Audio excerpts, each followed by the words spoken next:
Hello दोस्तों, जय श्री राम। मेरा नाम है खुशबू। मेरे चैनल @कथाएं 5 में आप सबका स्वागत है। आशा करती हूँ आप सब अच्छे होंगे, स्वस्थ होंगे।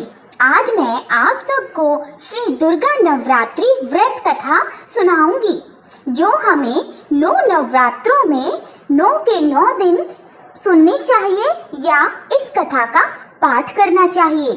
यह कथा सुनने व पढ़ने से 9 देवियों की कृपा हमें प्राप्त होती है। चलिए शुरू करते हैं। नवरात्रि में माँ दुर्गा के 9 अलग अलग स्वरूपों की पूजा की जाती है। माँ दुर्गा को प्रसन्न करने के लिए नवरात्रि के दिन सबसे अच्छे माने जाते हैं। दरअसल इन दिनों जो भक्त सच्चे मन से माँ दुर्गा के सभी स्वरूपों की पूजा करता है, उसकी सारी इच्छाएं माँ दुर्गा पूरी करती है। 9 दिनों तक माता रानी की पूजा अर्चना के साथ आपको इस कथा का पाठ भी जरूर करना चाहिए। इस दुर्गा नवरात्रि व्रत कथा करने से आपको सभी 9 देवियों की कृपा प्राप्त होती है। बृहस्पति जी बोले, हे ब्रह्मा जी, आप अत्यंत बुद्धिमान, सर्वशास्त्र और चारों वेदों को जानने वालों में श्रेष्ठ हो। हे प्रभु, कृपा कर मेरा वचन सुनो। चैत्र, अश्विन माघ और आषाढ़ मास के शुक्ल पक्ष में नवरात्र का व्रत और उत्सव क्यों किया जाता है? हे भगवान, इस व्रत का फल क्या है? किस प्रकार करना उचित है? और पहले इस व्रत को किसने किया, सो विस्तार से कहो। बृहस्पति जी का ऐसा प्रश्न सुनकर ब्रह्मा जी कहने लगे, हे बृहस्पति, प्राणियों का हित करने की इच्छा से तुमने बहुत ही अच्छा प्रश्न किया है। जो मनुष्य मनोरथ पूर्ण करने वाली दुर्गा महादेवी, सूर्य और नारायण को ध्यान करते हैं, वे मनुष्य धन्य हैं। यह नवरात्र व्रत संपूर्ण कामनाओं को पूर्ण करने वाला है। इसके करने से पुत्र चाहने वालों को पुत्र, धन चाहने वालों को धन और विद्या चाहने वालों को विद्या और सुख चाहने वालों को सुख मिल सकता है। इस व्रत को करने से रोगी मनुष्य का रोग दूर हो जाता है और कारागार में पड़ा हुआ मनुष्य बंधन से छूट जाता है। मनुष्य की तमाम विपत्तियां दूर हो जाती हैं और उसके घर में संपूर्ण संपत्तियां आकर उपस्थित हो जाती हैं। बंध्या को और काक बंध्या के इस व्रत के करने से पुत्र हो जाता है। समस्त पापों को दूर करने वाले इस व्रत के करने से ऐसा कौन सा मनोरथ है जो सिद्ध नहीं हो सकता? यदि व्रत करने वाला मनुष्य सारे दिन का उपवास न कर सके तो एक समय भोजन करे और उस दिन बांधवों सहित नवरात्रि व्रत की कथा श्रवण करे। हे बृहस्पति, जिसने पहले इस महाव्रत को किया है, उसका पवित्र इतिहास मैं तुम्हें सुनाता हूँ। तुम सावधान होकर सुनो। इस प्रकार ब्रह्मा जी के वचन सुनकर बृहस्पति जी बोले, हे ब्राह्मण, मनुष्यों को कल्याण करने वाले इस व्रत के इतिहास को मेरे लिए कहो। मैं सावधान होकर सुन रहा हूँ। आपकी शरण आए हुए मुझ पर कृपा करो। ब्रह्मा जी बोले, पीठत नाम के मनोहर नगर में एक अनाथ नाम का ब्राह्मण रहता था। वह भगवती दुर्गा का भक्त था। उसके संपूर्ण सद्गुणों से युक्त मानो ब्रह्मा की सबसे पहली रचना हो ऐसी यथार्थ नाम वाली सुमति नाम की एक अत्यंत सुंदर कन्या पैदा हुई। वह कन्या सुमति अपने घर के बालकपन में अपनी सहेलियों के साथ क्रीड़ा करते हुए इस प्रकार बढ़ने लगी जैसे शुक्ल पक्ष में चंद्रमा की कला बढ़ती है। उसका पिता प्रतिदिन दुर्गा की पूजा और होम किया करता था। उस समय वह भी नियम से वहां उपस्थित होती थी। एक दिन वह सुमति अपनी सखियों के साथ खेलने लग गई और भगवती के पूजन में उपस्थित नहीं हुई। उसके पिता को पुत्री की ऐसी असावधानी देखकर क्रोध आया और पुत्री से कहने लगा कि हे दुष्ट पुत्री, आज प्रभात से तुमने भगवती का पूजन नहीं किया। इस कारण मैं किसी कुष्ठी या किसी दरिद्र मनुष्य के साथ तेरा विवाह करूंगा। इस प्रकार कुपित पिता के वचन सुनकर सुमति को बड़ा दुख हुआ और पिता से कहने लगी कि हे पिताजी, मैं आपकी कन्या हूँ, मैं आपके सब तरह से अधीन हूँ, जैसी आपकी इच्छा हो मेरा विवाह कर सकते हो, होगा वही जो मेरे भाग्य में लिखा है, मेरा तो इस पर पूर्ण विश्वास है। मनुष्य न जाने कितने मनोरथों को चिंतन करता है, पर होता वही है जो भाग्य में विधाता ने लिखा है। जो जैसा करता है उसको फल भी उस कर्म के अनुसार ही मिलता है, क्योंकि कर्म करना मनुष्य के अधीन है, पर फल देना देव के अधीन है। जैसे अग्नि में पड़े हुए तृण दी उसको अधिक प्रदीप्त कर देते हैं, उसी तरह अपनी कन्या के ऐसे निर्भयता से कहे हुए वचन सुनकर उस ब्राह्मण को अधिक क्रोध आया।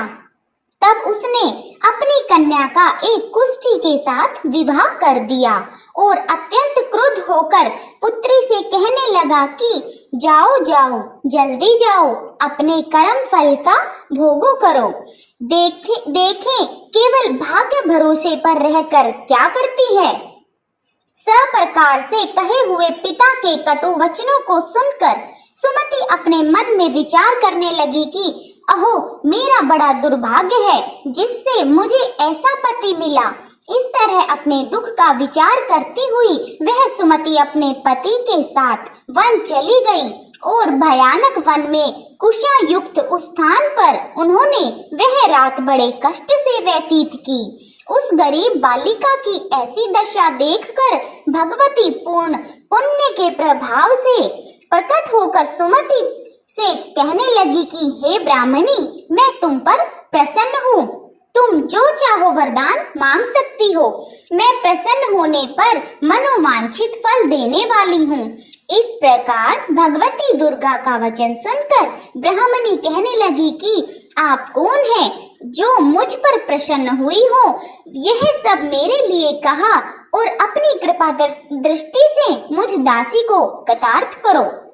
ऐसा ब्राह्मणी का वचन सुनकर देवी कहने लगी कि मैं आदि शक्ति हूँ और मैं ही ब्रह्मा, विद्या और सरस्वती हूँ।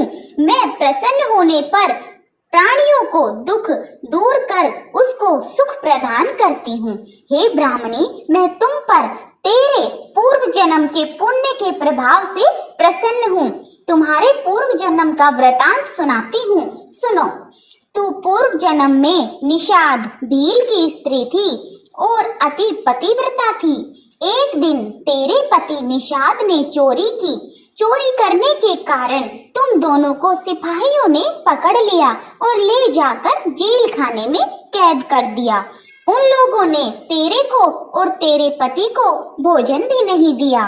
इस प्रकार नवरात्र के दिनों में तुमने न तो कुछ खाया और न जल ही पिया, इसलिए 9 दिन तक नवरात्र का व्रत हो गया। हे ब्राह्मणी, उन दिनों में जो व्रत हुआ उस व्रत के प्रभाव से प्रसन्न होकर तुम्हें मनोवांछित वस्तु दे रही हूँ। तुम्हारी जो इच्छा हो सो मांगो। इस प्रकार दुर्गा के कहे वचन सुनकर ब्राह्मणी बोली कि अगर आप मुझ पर प्रसन्न हैं तो हे दुर्गे, आपको मैं प्रणाम करती हूँ। कृपा करके मेरे पति के कोढ़ को दूर करो। देवी कहने लगी कि उन दिनों में जो तुमने व्रत किया था उस व्रत के एक दिन का पुण्य अपने पति का कोढ़ दूर होने के लिए अर्पण करो। मेरे प्रभाव से तेरा पति कोढ़ से रहित और सोने के समान शरीर वाला हो जाएगा। ब्रह्मा जी बोले। इस प्रकार देवी का वचन सुनकर वह ब्राह्मणी बहुत प्रसन्न हुई और पति को निरोग करने की इच्छा से ठीक है ऐसे बोली। तब तक उसके पति का शरीर भगवती दुर्गा की कृपा से कुष्ठहीन होकर अति कांति युक्त हो गया, जिसकी कांति के सामने चंद्रमा की कांति भी क्षीण हो जाती है। वह ब्राह्मणी पति की मनोहर देह को देखकर देवी को अति पराक्रमी वाली समझकर स्तुति करने लगी कि हे दुर्गे, आप दुर्गत को दूर करने वाली, तीनों जगत का संताप हरने वाली, समस्त दुखों को दूर करने वाली, रोगी मनुष्य को निरोग करने वाली, प्रसन्न होने पर मनोवांछित वस्तु को देने वाली और दुष्ट मनुष्य का नाश करने वाली हो। तुम ही सारे जगत की माता और पिता हो। हे अम्बे, मुझ अपराध रहित अबला कि मेरे पिता ने कुष्ठ के साथ विवाह कर मुझे घर से निकाल दिया, उसकी निकाली हुई मैं पृथ्वी पर घूमने लगी। आपने ही मेरा इस आपत्ति रूपी समुद्र से उद्धार किया है।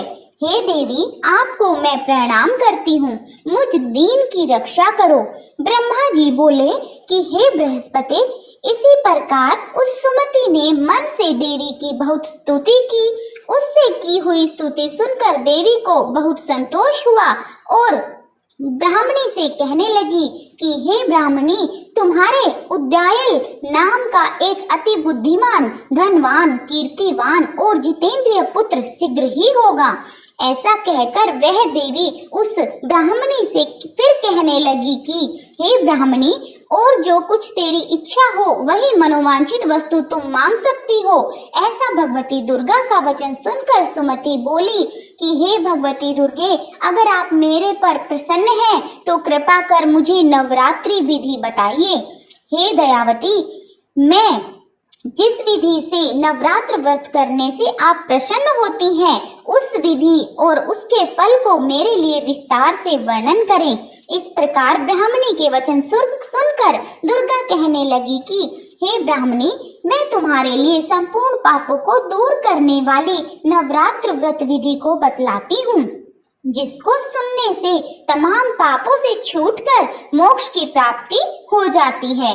अश्विन मास के शुक्ल पक्ष की प्रतिपदा से लेकर 9 दिन तक विधि पूर्वक व्रत करें। यदि दिन भर का व्रत न कर सकें तो एक समय भोजन करें। पढ़े लिखे ब्राह्मणों से पूछकर घट स्थापना करें और वाटिका बनाकर उसको प्रतिदिन जल से सींचें। महाकाली, महालक्ष्मी और महासरस्वती की मूर्तियां बनाकर उसकी नित्य विधि सहित पूजा करें और पुष्पों से विधि पूर्वक अर्घ्य दें। बिजोरा के फूल से अर्घ्य देने से रूप की प्राप्ति होती है। जायफल से कीर्ति, दाख से कार्य की सिद्धि होती है। आंवले से सुख और केले से भूषण की प्राप्ति होती है। इस प्रकार फलों से अर्घ्य देकर यथाविधि हवन करें। खांड, घी, गेहूं, शहद, जौ, तिल, बिंब, नारियल, दाख और कदम्ब, इनसे हवन करें। गेहूं होम करने से लक्ष्मी की प्राप्ति होती है। खीर व चंपा के पुष्पों से धन और पत्नों से तेज और सुख की प्राप्ति होती है। आंवले से कीर्ति और केले से पुत्र हो। कमल से राज सम्मान और दुखों से सुख संपत्ति की प्राप्ति होती है। व्रत करने वाला मनुष्य इस विधान से होम कर आचार्य को अत्यंत नम्रता के साथ प्रणाम करे और यज्ञ की सिद्धि के लिए उसे दक्षिणा दें। इस महाव्रत को पहले बताई हुई विधि के अनुसार जो कोई करता है उसके सब मनोरथ सिद्ध हो जाते हैं। इसमें तनिक भी संशय नहीं है। इन 9 दिनों में जो कुछ दान आदि दिया जाता है उसका करोड़ों गुना फल मिलता है। इस नवरात्रि के व्रत करने से ही अश्वमेघ यज्ञ का फल मिलता है। हे ब्राह्मणी, इस संपूर्ण कामनाओं को पूर्ण करने वाले उत्तम व्रत को तीर्थ, मंदिर अथवा घर में ही विधि के अनुसार करें।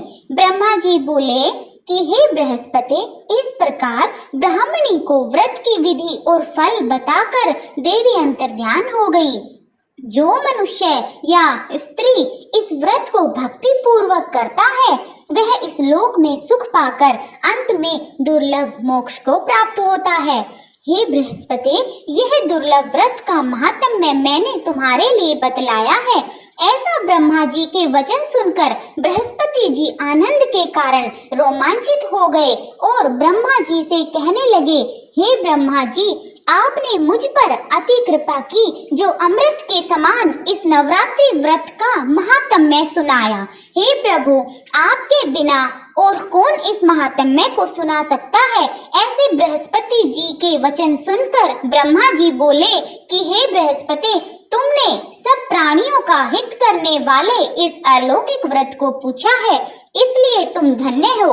यह भगवती शक्ति संपूर्ण लोकों का पालन करने वाली है। इस महादेवी के प्रभाव को कौन जान सकता है। बोलिए जय माता दी। अगर कथा अच्छी लगी तो चैनल को सब्सक्राइब करें, वीडियो को लाइक करें और इसी तरह की कथाएं सुनने के लिए बेल आइकन को प्रेस करना ना भूलें, ताकि आगे आने वाली इसी तरह की कथाओं की नोटिफिकेशन आपको सबसे पहले मिले। धन्यवाद।